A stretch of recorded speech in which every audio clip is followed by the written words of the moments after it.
கர்த்தருடைய பரிசுத்த நாமம் மகிமைப்படுவதாக. இந்த நாளிலும் திருமதி சார்லட் அவருடைய பிரிவு நிமித்தமாக பாரத்தோடு இருக்கிற நம்ம ஒவ்வொருவருக்கும் கர்த்தர் நல்ல ஆறுதலையும் கிறிஸ்து இயேசுவின் நிமித்தமாய் உண்டாகிற நம்பிக்கையையும் விசுவாசத்தையும் கர்த்தர் தந்து கர்த்தருக்குள் நம்மை திடப்படுத்தி கொள்ள ஆண்டவர் நமக்கு கிருபைகளை தந்து கொண்டிருக்கிறார். மரித்தேன், ஆனாலும் இதோ சதா காலங்களிலும் உயிரோடு இருக்கிறேன் என்று இயேசு சொன்னார்.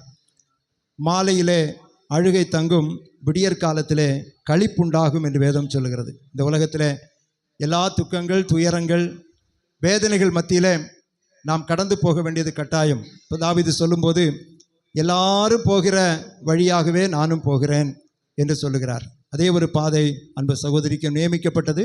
ஆனாலும் இந்த துக்கங்களில் நாம் அமிழ்ந்து போவது இல்லை. அழுகையின் பள்ளத்தாக்கை உருவ கடந்து அதை நீரூற்றாக்கி கொள்கிறோம். மழையும் குளங்களை நிரப்பும் என்று வேதம் சொல்லுகிறது.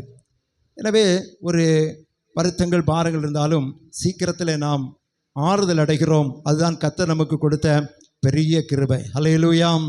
இந்த நாளிலும் கடந்த நாட்களில் இருந்த துக்கங்கள் நீங்கி ஆறுதல் அடைந்து கர்த்தரை துதித்து தொடர்ந்து நம்முடைய கடமைகளை செய்து ஆசீர்வதிக்கப்படும்படியாக தேவ சமூகத்திலே நாம் கூடி வந்திருக்கிறோம். கர்த்தர் நம்மை நடத்தி கொண்டிருக்கிறார். ஹல்லேலூயா.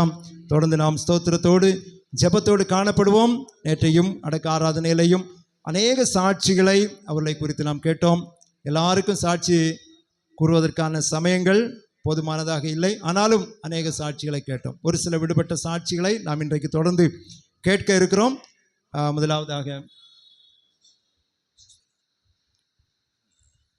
சித்தி இப்போது முன்னால வாங்க.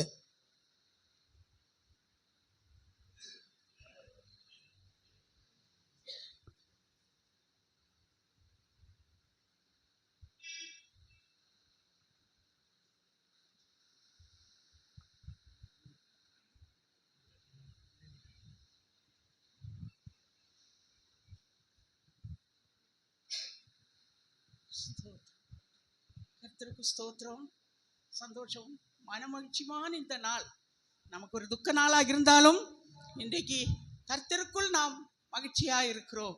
அவர் செய்த நன்மைகளை